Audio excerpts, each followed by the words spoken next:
할렐루야. 자, 우리 옆에 한번 인사 나누실까요? 당신은 하나님의 소중한 사람입니다.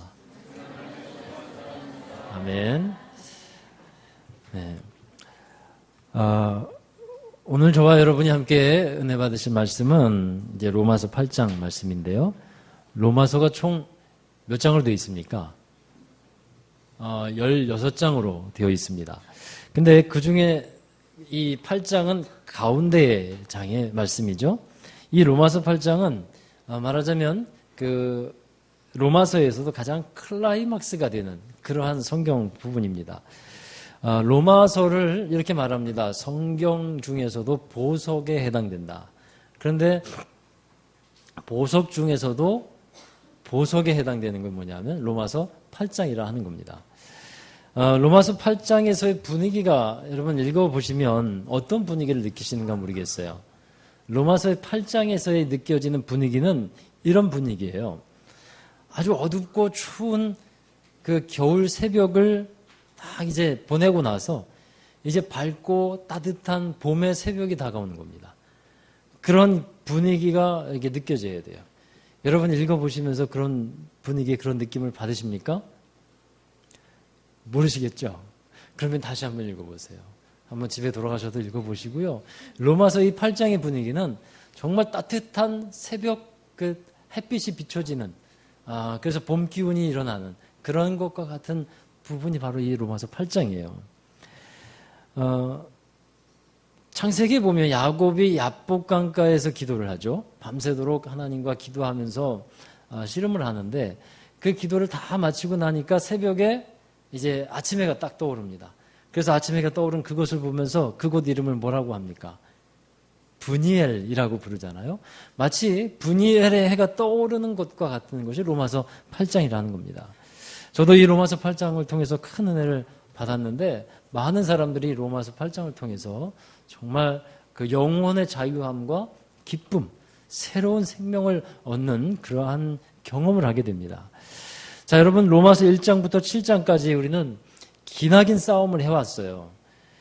죄와 싸우고 율법과 싸우고 자기 속에 있는 탐욕과 싸우고 있는 한 인간을 보면서 아니 이 한 인간은 곧 우리를 대표하고 또 우리를 말하고 있는 것인데 이 사람들을 보면서 그 사람들이 그 죄와 싸우는 가운데 처절한 몸부림을 합니다. 그리고 나서 8장 1절에 와보니까 핵폭탄급의 선언을 하게 되는 거예요. 로마서 8장의 그 가장 주제가 되는 말씀이 8장 1절이라 할 수 있는데 우리 함께 읽어보도록 하겠습니다. 그러므로 이제 그리스도 예수 안에 있는 자에게는 결코 정죄함이 없는 아멘. 자, 예수 그리스도 안에는 정죄함이 없다. 예수님은 정죄하지 않는다. 하나님은 예수 그리스도 안에 있는 사람을 정죄하지 않는다라는 말씀을 하고 있는 겁니다. 여러분 이 말씀을 더욱 잘 이해하기 위해서는 로마서 7장의 말씀을 좀 이해를 하고 들어와야 돼요. 로마서 7장에서 사도 바울은 자기가 처해 있는 정말 심히 괴로운 마음의 상태를 말하고 있습니다. 이 세상에는 두 종류의 법이 있어요. 하나는 죄의 법이라는 것이 있고 또 하나는 하나님의 법이라는 게 있습니다. 근데 이 죄의 법과 하나님의 법이 있는데 이 둘이 어떻게 합니까? 서로 싸우고 있어요. 사람의 이 마음 속에 이 두 가지 법이 자리 잡고 있는데 참 답답한 것은요. 사람이 사람 마음 먹은 대로 이것이 잘 되어지지 않는다라는 겁니다. 몸이 마음 먹은 대로 되어지질 않아요. 생각한 대로 움직여지지 않습니다. 나이를 먹어가지고 생각은 젊은데 몸이 움직여지지 않는 그런 차원의 것이 아니고 마음으로는 하나님의 법을 따라 살고 싶어 합니다. 하나님이 원하시는 것이 무엇인지를 알고 그렇게 행하려고 하는데 어느새 자기의 마음에 죄의 법이 들이닥쳐요. 그래가지고 마음속에서 막 전쟁이 일어나는 거예요. 그러다 보니까 그런 가운데서 이기면 좋겠는데 자기가 자꾸 무엇을 따라가냐 하면 죄를 따라가는 겁니다. 마음은 원의로 돼. 마음은 하나님의 법을 따르고 싶고 선을 행하고 싶은데 결과적으로 보면 또 죄를 짓고 또 넘어졌네요. 또 쓰러져 버렸네요. 또 잘못을 범했네요. 이렇게 막 일이 반복이 되는 겁니다. 선한 것을 행하려고 하는데 그 순간 다른 잘못된 생각이 들어오는 거죠. 누구를 사랑해야 된다는 건 하나님께서 말씀하신 거 아니겠어요? 그 사랑하려고 마음을 먹는데 자꾸만 그 사람 생각하면 사랑하라고 하는데 미운 눈초리가 있고요. 미운 입이 생기고요. 미운 손이 나타나는 거예요. 분명히 사랑하는 마음이라고 했는데 자꾸 이게 입 따로 행동 따로 그렇게 이루어지는 것을 보게 됩니다. 바울은 그것이 정말 괴로운 것이었어요. 그것이 정말 자기에게는 너무도 힘든 일이었어요. 여러분은 어떠십니까? 이 바울의 고백을 들으시면서 이러한 몸부림, 이러한 그 괴로움들을 여러분 혹시 느끼고 계십니까? 여러분, 죄에 대해서 아무런 자각도 없고 인식도 없는 사람이라고 하면 괴롭지 않을 거예요. 별로 상관없을 겁니다. 그게 뭔 상관인데? 나만 편하면 되지. 이렇게 생각하면 아무 문제가 없어요. 아무것도 이제 여기 부분에 걸릴 게 없겠죠. 그러나 하나님을 알고 믿음을 갖고 그리고 인생을 하나님의 은혜 가운데 하나님 아래서 잘 살아가려고 하는 사람은 마음속에서 일어나는 이 죄의 생각들 또 죄를 따라서 행하는 행동들 그것을 지켜보고 있느라면 무슨 마음이 들어야 되냐면 답답한 마음이 들어야 돼요. 괴로운 심정이 이 속에서 동해야 합니다. 그런 것들이 속에서 일어나야 돼요. 이것이 뭐냐면 죄에 대한 자각이죠. 죄된 마음과 행동에 대해서 별다른 의식을 갖고 있지 않는다는 것은요. 이런 것과 같아요. 병균을 자기 몸속에 그냥 무방비 상태로 그냥 집어넣는 거예요. 그것과 같은 것이 죄에 대한 인식, 죄에 대한 자각을 갖고 살아가지 않는 사람들의 모습이라 할 수 있습니다. 사도 바울은 괴로웠습니다. 자기가 자기뿐만 아니라 다른 사람들도 마찬가지인데 그 괴로움을 함께 우리 느끼기를 원했어요. 그래서 그 심정을 이렇게 고백합니다. 로마서 7장 24절 말씀입니다. 함께 읽습니다. 오호라 나는 곤고한 사람이로다. 이 사망의 몸에서 누가 나를 건져내랴. 아멘. 여러분 개역 개정 성경에 이렇게 기록되어 있는 건데 곤고하다라고 번역을 했어요. 이 표현은 어떤 의미냐 하면 헬라어로 티라이포로스라고 하는데 원래 그 뜻은 뭐냐면요. 심한 노력과 어려움을 계속하면서 견디고 이제는 지칠 대로 지친 상태. 이거를 이제 티라이포로스라고 말을 합니다. 그러니까 싸우다가 쓰러졌다가 또 일어나서 또 싸우려고 하고 그러다 보니까 이제 싸움에 어떻게 됩니까? 지치는 것이죠. 여러분 권투 경기나 그 UFC 같은 격투기를 한번 보십시오. 매를 많이 맞으면 사람이 다리에 힘이 다 풀려버려요. 그러면 이제 어떤 상태가 되냐면 한 대 더 맞으면 이제 죽겠다. 이제 쓰러질 것 같다. 이런 상태가 되거든요. 이러한 상태로 살아가는 것이 곤고하다라고 하는 의미인 겁니다. 참 비참한 것이죠. 사람의 처지가 이런 겁니다. 참 이제는 싸우다 지치고 방법도 없고 또 넘어지고 또 유혹에 끌려가고 또 죄짓고 그러다 또 회개하면서 또 다시 한번 또 죄짓고 이런 것이 계속 반복되니까 사람이 아주 지쳐버리는 거예요. 이 곤고한 상태, 불쌍한 처지가 되었다 하는 겁니다. 자, 여러분 이러한 상태에서 이런 말씀을 통해서 우리가 먼저 인정해야 되는 것이 있어요. 그것은 우리의 죄성을 인정하라 하는 겁니다. 이런 곤고하고 처참한 영혼이 되어버린 이유는 뭐냐면요. 죄에 대한 인식이 있기 때문이에요. 말씀드렸듯이 죄에 대해서 인식이 없다면 이런 곤고함, 영적인 곤고함은 안 가질 겁니다. 육의 몸을 입고 이 땅에 사는 사람들은 어쩔 수 없이 이 세상에 병이 들 수밖에 없어요. 욕망에 사로잡히기도 합니다. 절망감에 탄식을 할 수도 있습니다. 넘어지고 깨어져서 낭망할 때도 참 많습니다. 이것이 뭐냐 하면 사람의 연약함이라는 거예요. 연약하기 때문에 넘어지고요. 연약하기 때문에 유혹에 넘어가고 연약하기 때문에 죄로 또 끌려가게 됩니다. 여러분 이렇게 죄로 끌려가는 연약함을 갖고 있는 이 사람, 여러분 우리 한 사람 한 사람을 인정할 수 있어야 한다는 것입니다. 그리고 그런 모습을 보면서 자기 자신을 보면서 불쌍히 여길 수 있어야 돼요. 할렐루야. 그리고 또 한 가지 기억해야 되는 거 있어요. 영적인 싸움에서 우리가 승리하기 위해서는 내 노력, 내 의지, 내 방법으로 승리할 수 없는 싸움이라는 것을 우리는 인정을 해야 합니다. 우리 안에 싸움이 많이 일어나거든요. 여러분 우리 마음속에 싸움이 정말 많이 일어나잖아요. 하나님의 뜻을 따라야 하는 것은 알겠는데 아직 그렇게 하질 못해요. 내 뜻이 더 강해요. 내 생각이 더 강해요. 내 의지가 너무 더 강해요. 하나님의 의지가 있는데 내 의지가 하나님의 의지를 눌러버려요. 하나님의 뜻이 있는데 내 뜻이 하나님의 뜻을 눌러버려요. 그래서 하나님의 말씀에 순종도 할 수 없고 그런 용기도 없습니다. 아직 그렇게 하지 못해요. 자, 이런 상황에 살아가고 있는 것은 뭐냐면 그걸 보면서 내 안에는 내 힘과 내 능력으로 구원받을 수 있는 가능성이 조금도 없다라고 하는 것을 인정하라는 거예요. 우리에는 가능성이 없습니다. 우리 자신에게는요. 여러분, 이런 상황 속에서 구원자가 나타났는데 곧 예수 그리스도라는 거예요. 예수 그리스도가 우리의 모든 죄의 값을 다 지불하시고 해결해 주셨습니다. 그래서 그를 믿는 자에게는 이제는 결코 정죄함이 없다라고 선언하고 있는 거예요. 사탄은 계속해서 죄를 짓고 있는, 연약함으로 인해서 죄를 짓고 죄에 끌려다니는 우리 모습을 보면서 계속해서 고소를 하는 거죠. 죄가 있으니까 고소를 당하는 거예요. 그래서 계속해서 고소를 당해서 법정에 끌려다니고 있는데 이제는 대법원에서 최고 법원인 대법원에서 판결을 받았습니다. 피고는 무죄, 이렇게 선고를 받은 거예요. 무죄라고 선고를 받았으니까 이제는 다 해결이 되었다라는 겁니다. 그래서 그리스도 예수 안에 있는 사람에게는 결코 이제 정죄함이 없다, 이렇게 선언이 되고 있는 거예요. 여러분, 이 8장 1절의 말씀처럼 우리는 그리스도 안에 있어야 함을 꼭 믿으시기를 바랍니다. 8장 1절 이런 선언을 통해서 깨닫게 되는 것이 있는데요. 그리스도 예수 안에 있는 자에게 정죄함이 없다는 거예요.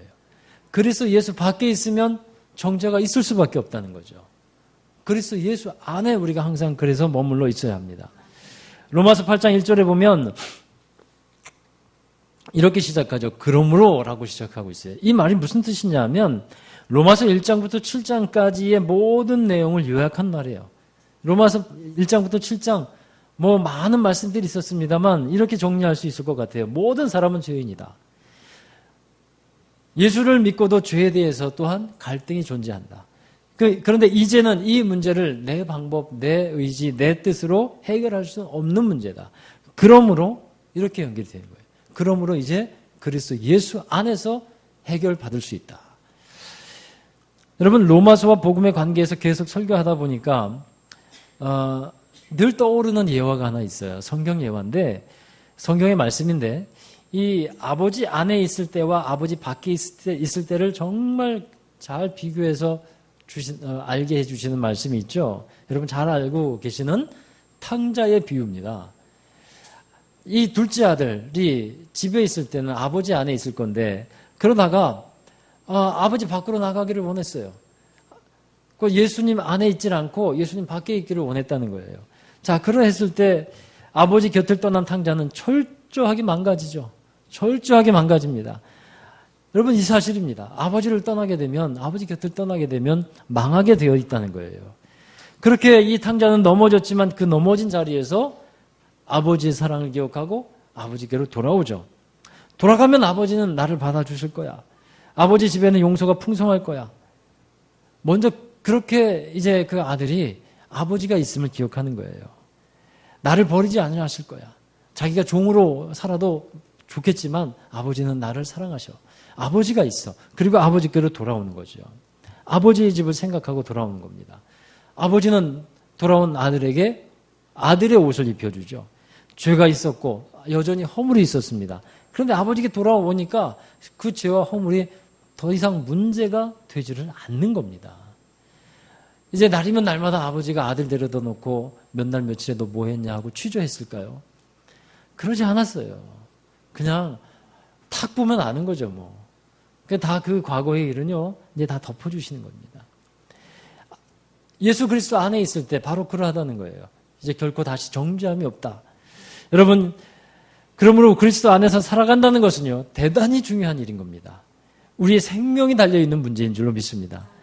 그런데 사람들은 자꾸 그리스도 밖으로 나가서 살아가려고 하는 거예요. 그래서 여러 문제가 발생하는 겁니다. 사랑하는 여러분, 언제나 주님 안에 거하시는 여러분 되기를 주의 이름으로 축원합니다. 자, 그리고 로마서 8장 2절의 말씀을 함께 보시기 바랍니다. 자, 로마서 8장 2절 함께 읽어보겠습니다. 이는 그리스도 예수 안에 있는 생명의 성령의 법이 죄와 사망의 법에서 너를 해방하였음이라. 아멘. 자, 그리스도 예수 안에는 이제 결코 정죄함이 없다고 했습니다. 그렇게 된 이유가 뭡니까? 그리스도 안에 한 법이 있다는 거예요. 이 법 때문에 우리가 정죄함이 없어졌다는 건데, 이 법이 우리를 죄와 사망의 법에서 해방했다. 여러분, 생명의 성령의 법이라고 말씀한 이 의미가 뭐겠습니까? 우리를 자유롭게 한 근거가 뭐냐면 예수 그리스도께서 우리를 속량하셨기 때문이에요. 그래요. 근데 이 구속의 은총이 나에게 적용되어지고 또 나에게 적용되어서 자유를 주신 분이 누구냐? 성령이시라는 겁니다. 성령께서 우리에게 이 하나님의 법을 적용시켜 주셨어요. 예수님은 하나님께로 올라가시면서 이런 말씀을 했어요. 내가 아버지께로 가면 너희에게 성령을 부어주실 것이다. 그 말씀처럼 예수 그리스도를 믿는 이들에게는 이제 성령이 그 사람 안에, 믿는 사람 안에 있게 하셨어요. 여러분, 성령이 계심을 꼭 믿으시기를 바랍니다. 예수 믿는 사람에게는 성령님이 함께 하시는 거예요. 그 믿음 가운데 함께 하십니다. 믿을 때 너희가 성령을 받았느냐? 그 말씀 여러분 기억하시면서 성령이 여러분 안에 있음을, 믿음이 있다면 성령이 계심을 여러분 꼭 믿으시길 바랍니다. 그리고 이제 우리 안에서 내주하고 계시는 성령을 따라서 살아가는 생활, 이것이 우리에게 중요한 거예요. 그러니까 우리 안에 성령이 계시는데 그러면 성령을 무슨 허수아비처럼 모셔놓고 살 수 없잖아요. 그죠? 성령을 따라서 이제는 살아가야 하는 삶이 되어야만 한다는 겁니다. 그러할 때 죄를 이길 수 있어요.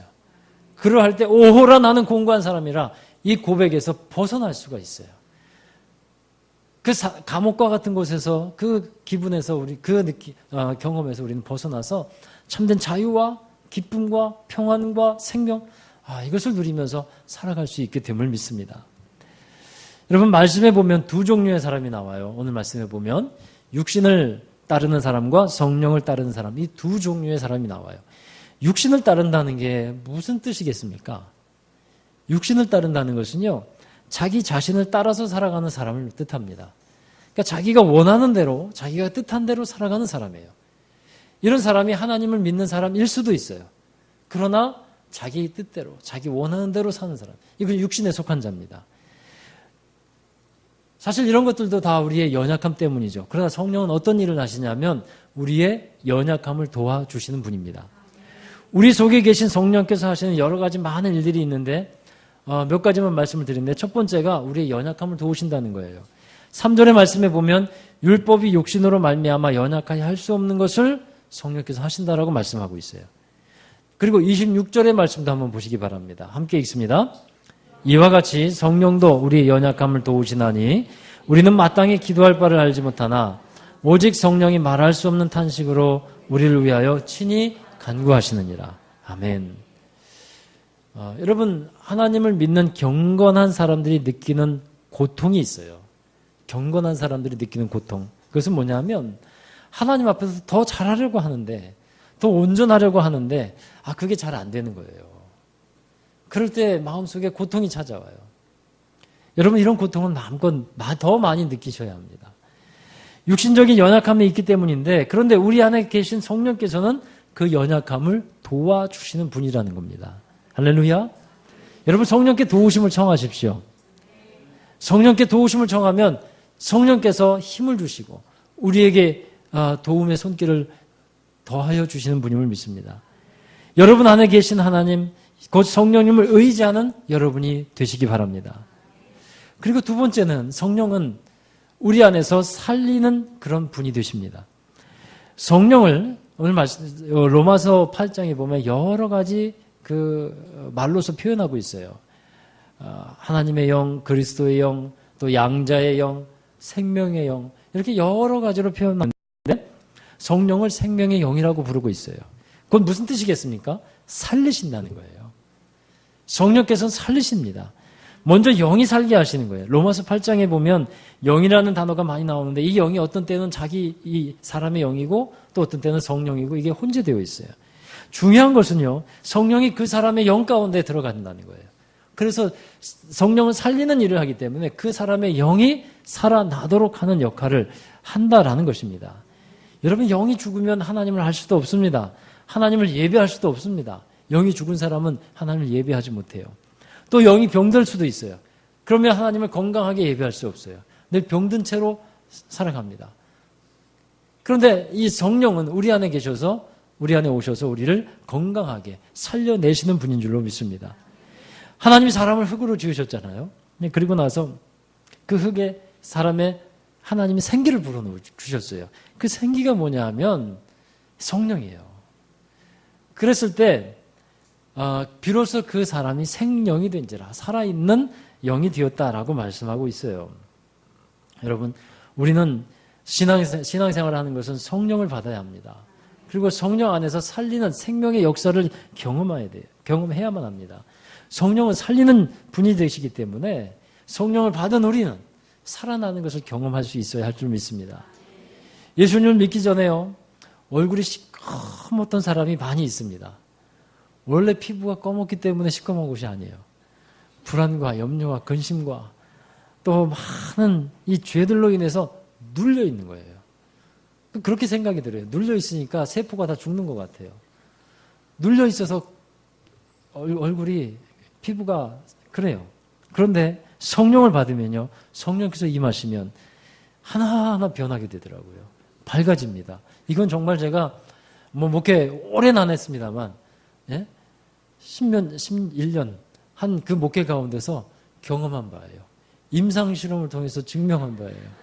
정말 성령 받으니까 살아나더라고요. 성령 받으니까. 여러분에게 기쁨이 있습니까?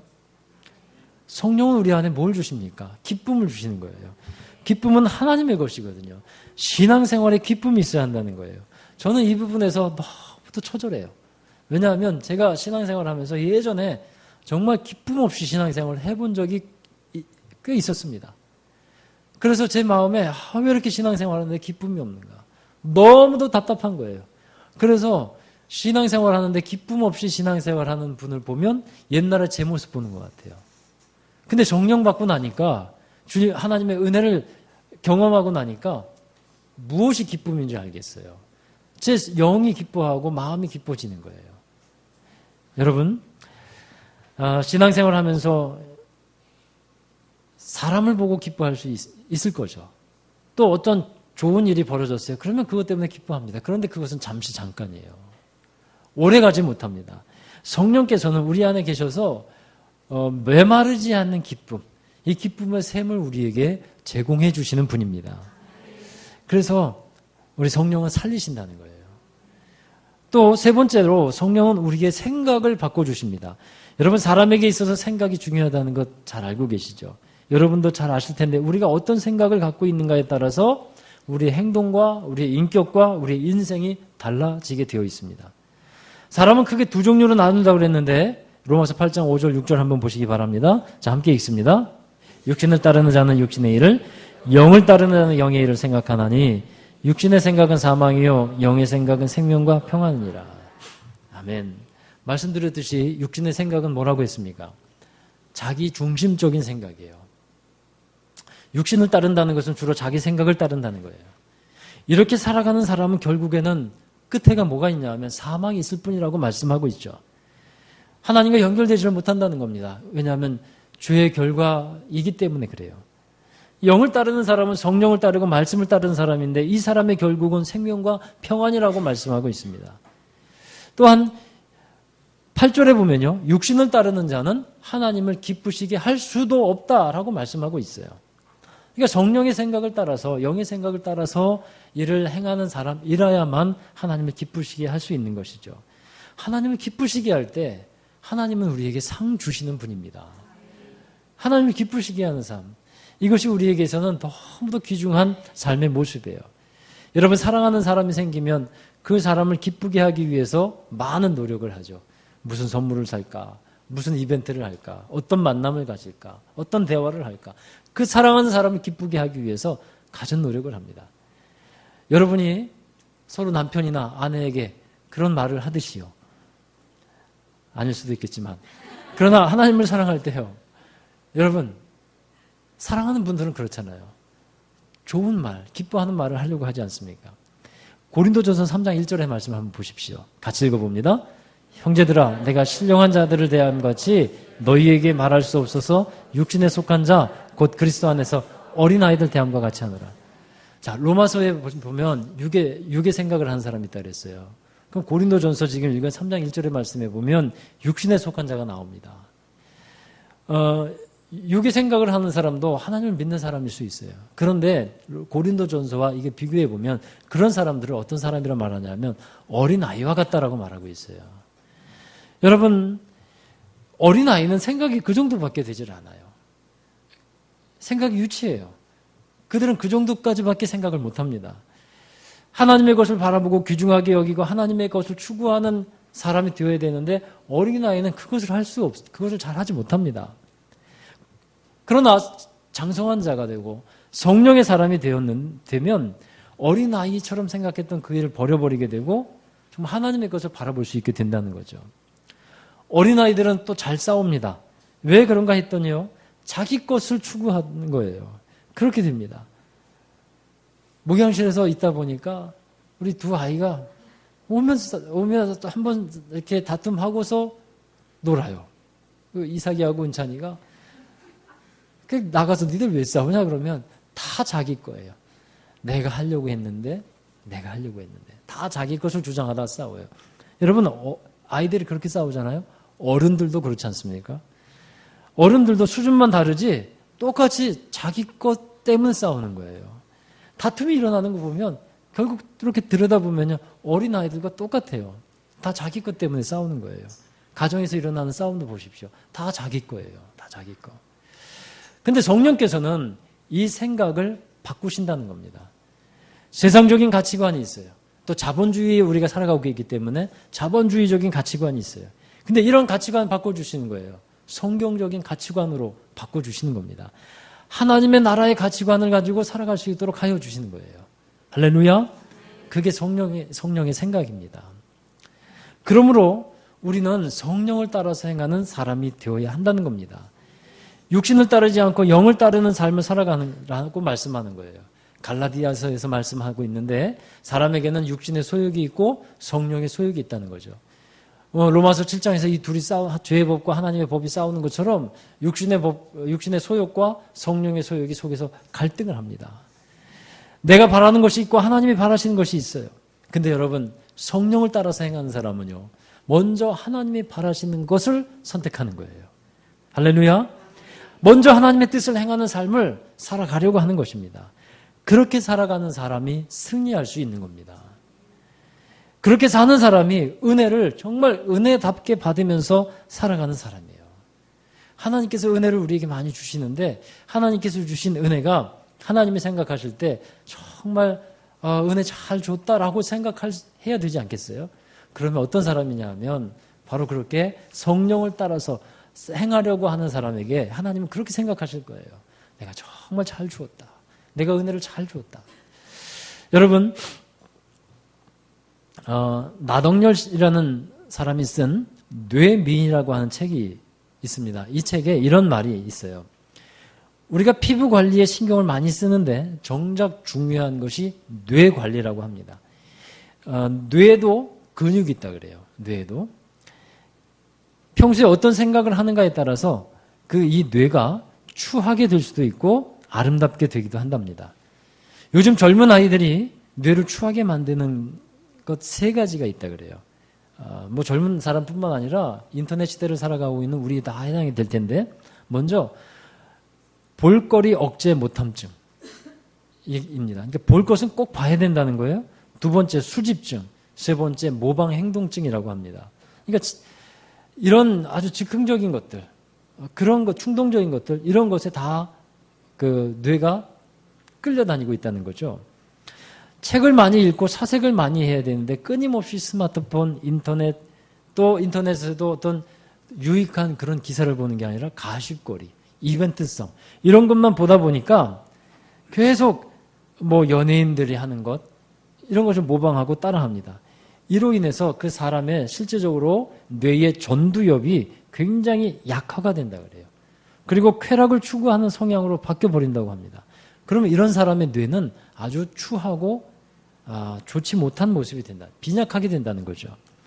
그런데 이렇게 살아가면요, 내적인 힘이 더 없어진다고 합니다. 그래서 나중에 치매에도 잘 걸린대요. 예. 반면에 열심히 공부하는 사람, 비전을 가지고 목표를 추구하는 사람, 책을 읽고 다른 사람을 도와주고 선한 행동을 하고 선한 생각을 하고 또 사회에 적극적으로 그 선한 행동에 참여하는 사람, 명상과 사색, 기도하기를 좋아하는 사람은 뇌에 근력이 생긴다 그래요. 그래서 치매도 안 걸리고 오래 산다고 합니다. 그게 뭐냐면 뇌미인이라고 하는 거예요. 근데 여러분, 이와 같이 이런 말처럼 우리의 영을 한번 생각해 보십시오.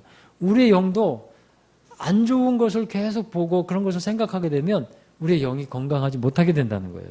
영이 병들고 추하게 됩니다. 어떤 사람은 영이 힘이 없고 자꾸 무력해집니다. 왜 그런 게 아니면요, 여러분, 우리가 생각하는 것, 우리가 보는 것이 잘못되어 있기 때문에 그래요. 그래서 영이 건강하지 못한 거예요. 우리가 듣고 있는 것, 이것이 잘못되어 있기 때문에 생각도 잘못되었고, 그러니까 영이 건강하지 못하다 하는 겁니다. 말씀을 주야로 묵상하고요, 말씀을 가까이 하고 기도하기에 힘써 보십시오. 그 사람의 영은 맑아집니다. 영이 윤택하게 되고 근육이 생깁니다. 영적인 내공이 쌓입니다. 그 사람은 쉽게 죄에 넘어질까요? 쉽게 죄에 넘어지지를 않습니다. 힘든 일을 만나도 낙심하지 않습니다. 힘이 있기 때문에 다시 일어서서 주님과 함께 그 어려움을 넘어가며 승리하는 사람이 되게 됩니다. 창세기에 요셉이라는 인물이 나오죠. 요셉이 바로의 꿈을 해석하고 바로 앞에 서는데 바로가 이런 말을 해요. 창세기 41장 38절에 이와 같이 하나님의 영에 감동된 사람을 우리가 어찌 찾을 수 있으리요. 여러분, 바로는 하나님을 믿는 사람이었습니까? 안 믿는 사람이었습니까? 안 믿는 사람이에요. 그런데 그의 입에서 하나님의 영에 감동된 사람, 이렇게 얘기가 나와요. 요셉을 통해서 하나님의 영이 그거 느껴졌다는 거죠. 불신자였습니다, 바로는. 그런데 요셉에게 있어서 하나님의 영이 나타나는, 그러니까 영의 활동이 감지되는 그것을 느꼈다는 거예요. 이 요셉이요, 어떻게 이렇게 영의 사람이 되었을까요? 여러분, 이것은 하루아침에 되는 것이 아니었습니다. 요셉은 하루하루 살아가면서 자신의 소욕과 하나님의 소원들, 하나님의 바람들, 이것이 있었는데 늘 하나님의 것을 선택하는 그러한 삶을 살아갔다는 거예요. 하루하루 그렇게 쌓이고 쌓여서 그가 이제 하나님의 사람으로, 영의 사람으로, 영에 감동된 사람으로 되어졌다라는 사실입니다. 하루아침에 될 수 있는 거 아니에요. 그래서 우리가 영의 생각을 하는 사람, 성령을 추구하는 사람은 이렇게 매일매일 우리의 삶 속에서 주님을 선택하고 성령을 따라 행하면서 하루하루 영적인 근육을 키워가는 것입니다. 그러한 사람이 나중에 승리하는 사람이 될 줄로 믿습니다. 여러분, 말씀을 제가 준비하고 묵상하면서 저는 또 결국 이 문제 앞에 서게 된다는 생각을 해요. 신앙생활은 마음에서부터 결단이 일어나야 합니다. 듣기는 듣는데 하나님께서 결단하라고 하는 부분들이 있잖아요. 근데 어떤 설교를 들으면서 또 은혜를 받으면서 하나님께서 원하시는 마음의 결단, 이것을 우리에게 요구를 하신다는 거예요. 성경은 성령을 따라가는 삶이 행복하고 복되고 좋은 열매가 많이 맺히게 될 것이라고 분명히 말씀을 하고 있습니다. 그러나 내 안에 내가 너무나 많고 내가 주님보다 더 강해요. 내가 주님이 원하시는 것을 알지만 내가 원하는 것을 내려놓지 못해요. 그러다 보니까 결단이 안 되는 거죠. 여러분, 마음을 풀었으면 좋겠는데 계속 마음이 완고한 상태로 남아있는 경우도 있어요. 그때도 성령께서는 생각을 주시죠. 그것은 하나님이 원하시는 마음의 상태가 아니다. 이렇게 성령께서 생각을 주시잖아요. 그러면 우리가 어찌해야 합니까? 마음을 풀려고 하는 의지와 결단, 반응을 보이는 거예요. 그렇게 하나하나 해 나아가는 겁니다. 믿음의 연습을 그렇게 해 나가는 거예요. 그러면 그 사람의 영에 하나님이 주시는 강건함이 있게 되고요. 정말 하나님께서 그 결단 가운데 역사하셔서 하나님은 살아계시다. 하나님은 역사하신다. 하나님은 너를 사랑하신다. 이것을 알게 하여 주시는 분임을 믿습니다. 여러분, 이만하면 됐어요. 여기까지예요. 그렇게 생각하지 마세요. 한번 해보는 겁니다. 더 늦기 전에 성령을 따라서 행하는 거예요. 반드시 거기에 따르는 승리가 주어지게 됨을 믿으시길 바라요. 그 삶이 반드시 하나님을 기쁘시게 하는 삶이라는 걸 믿고 그렇게 살아가는 삶이 바로 넉넉히 이기는 삶이 됨을 여러분 꼭 믿으시길 바랍니다. 말씀을 들으면서요. 성령을 따라 행해야 되는데 아직도 주님은 따라가기를 원하는데 아직도 내 마음에 내려놓지 못하고 내가 나아가지 못할 것 같은 그런 마음들이 있다면 이 시간 말씀 듣고 기도할 때 여러분 한번 결단하십시다. 그리고 믿음의 발걸음으로 한번 디뎌보십시다. 하나님께서 어떻게 일하시는지 경험해 보시기를 주의 이름으로 축원합니다. 기도하겠습니다. 우리에게 힘과 능력이 되시고 소망과 또 은혜를 허락하여 주시는 하나님 찬양과 감사를 올려드립니다. 우리 안에 많은 싸움이 있습니다. 그런데 우리는 성령을 따라서 행할 때 우리의 힘이 아닌 하나님의 능력으로 승리하게 됨을 믿습니다. 우리의 삶 속에서 주님이 말씀하시는 것 듣게 하시고 성령을 따라 행하는 믿음의 사람들이 되게 하여 주셔서 날마다 승리하며 살게 하여 주옵소서. 그리하여 하나님의 성령의 사람 되게 하여 주시옵시고 주님의 뜻을 이루어가는 사람 되게 하시고 이 땅 살아가는 동안에도 하나님의 축복과 은혜를 누리며 살아가는 사람들이 모두가 되게 하여 주옵소서. 감사드리오며 우리 주 예수님의 이름으로 기도하옵나이다. 아멘. 우리 다 함께 자리에서 일어나시겠습니다. 일어나셔서 찬양하실 텐데요. 여러분 주신 말씀 생각하시면서 우리 하나님의 음성을 듣고 기도하며 결단하며 우리의 마음을 주님께 드리며 하나님을 찬양하며 성령을 따라 행하는 저와 여러분 되십시다. 우리 함께 기도하실 때 성령께서 부어주시는 그 마음이 있을 줄로 믿습니다. 그 마음을 받고 반응하며 믿음으로 나아가십시다. 하나님의 음성을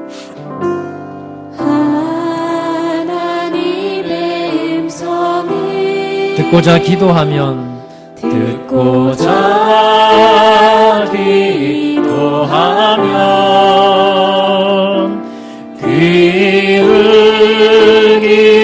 기울이시고 내 기도를 들어주신다. 아멘. 깊은 웅덩이와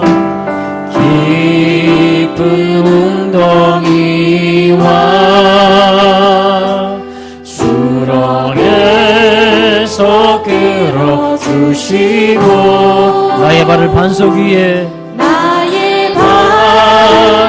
반석 위에 세우시사 나를 튼튼히 하셨네. 새 노래로 부르자 알라라 하나님께 올릴 찬송. 아멘. 새 노래로 부르자. 새 노래로 부르자 하나님 사랑은 주를 의지하고 교만하지 않으며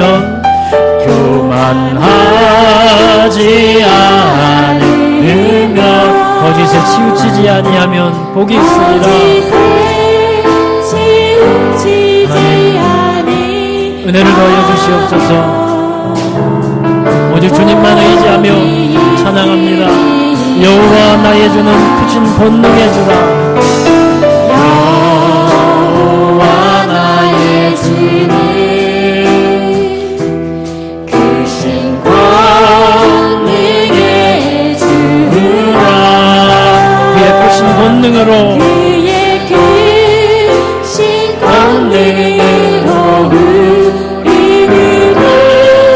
사랑하여 주시네.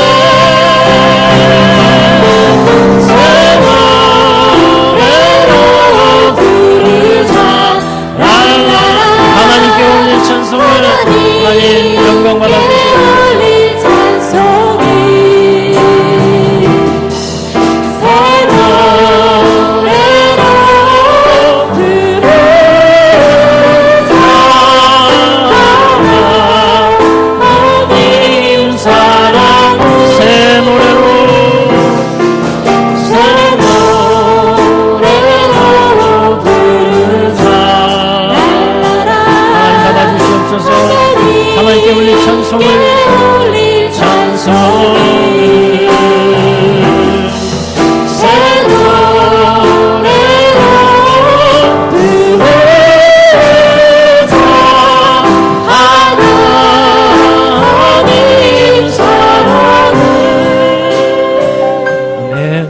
우리 함께 기도하십시다.